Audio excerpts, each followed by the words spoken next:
Assalamualaikum warahmatullahi wabarakatuh. Perkenalkan, nama saya Reja Akbar Padilla.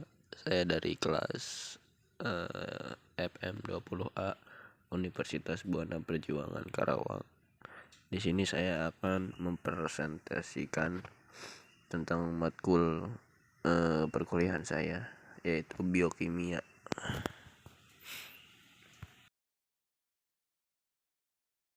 Di sini saya akan mempresentasikan tentang metabolisme asam amino.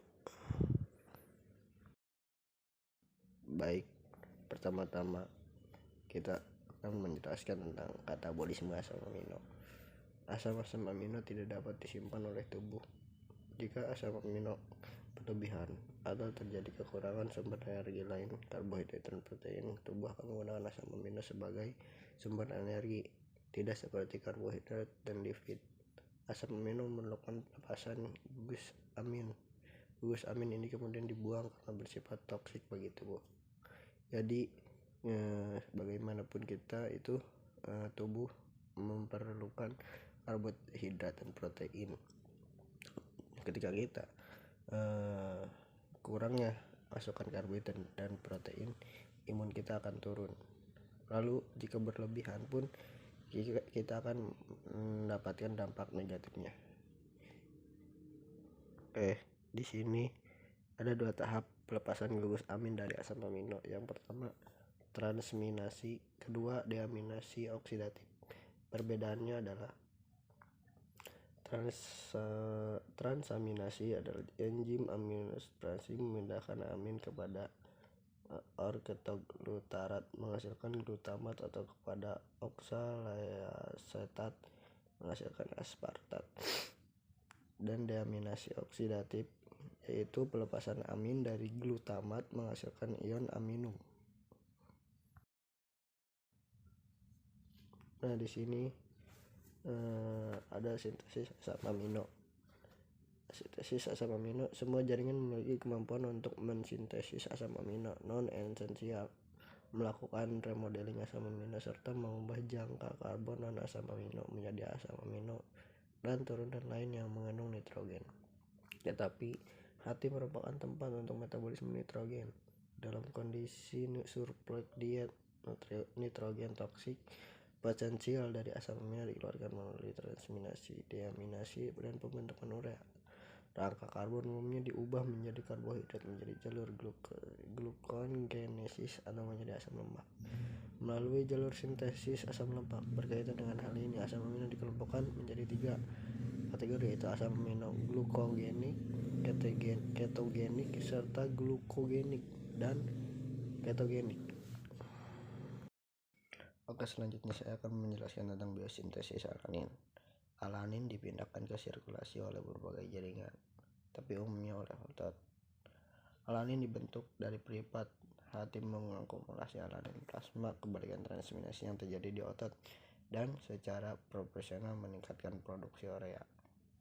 Jadi sirkulasi alanin ini umumnya lebih menjelaskan tentang ke otot. Proses ini dinamakan siklus glukosa alanin. Fitur kunci dari siklus ini adalah bahwa dalam satu molekul alanin, jaringan penefer mengekspor piruvat dan amonia ke hati, di mana rangka karbon didaur ulang dan mayoritas nitrogen dieliminir.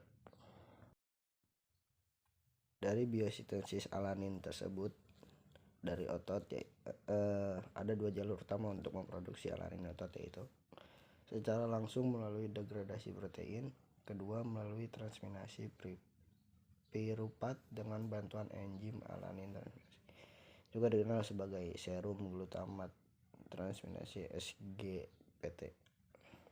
Begitu juga yang kalian harus tahu, sebenarnya biosintesis dibagi menjadi beberapa bagian. Kalau nggak salah ada 7 bagian, tapi saya akan menjelaskan hanya beberapa saja karena waktu akan membutuhkan waktu panjang. Di sini saya akan menjelaskan tentang biosintesis tirosin. Tirosin diproduksi di dalam sel dengan hidroksinasi penilalanin. Setengah hari penilalanin dibutuhkan untuk produksi tirosin. Jika diet kita kaya tirosin, hal ini akan mengurangi kebutuhan penilalanin sampai dengan 50%.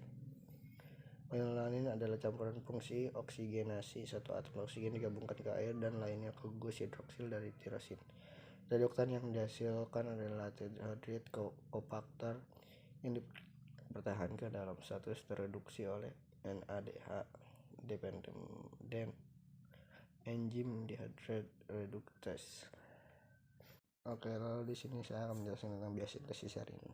Jalur utama untuk serin dimulai dari intermediate glycotic NAD lingkan mengobat 3 menjadi sebuah asam keto, yaitu 3 fosfopiruvat sesuai yang tertransminasi subsekuen. Aktivitas aminotransferasi dengan glutamat sebagai donor menghasilkan 3 fosfoserin yang diubah menjadi serin oleh fosfoserin fosfatase. Berikutnya saya akan menjelaskan tentang biosintesis glisin. Jalur utama untuk glisin adalah satu tahap reaksi yang dikatalisis oleh serin. Reaksi ini melibatkan transfer gugus hidroksimetil dari serin untuk kofaktor tetrahydrid menghasilkan glisin. Lalu di sini ada biosintesis glutamat dan aspartat. Glutamat dan aspartat disintesis dari asam aketo dengan reaksi transminasi sederhana. Katalisator reaksi ini adalah enzim glutamat dan selanjutnya oleh aspartat. Aspartat juga diturunkan dari asparagin dengan bantuan asparaginase. Peran penting glutamat adalah sebagai donor amino intraseluler utama untuk reaksi transminasi, sedangkan aspartat adalah sebagai prekursor ornitin untuk siklus urea. Oke, mungkin hanya begitu saja yang dapat saya sampaikan. Kurang lebihnya saya mohon maaf. Billahi taufiq wal hidayah. Wassalamualaikum warahmatullahi wabarakatuh.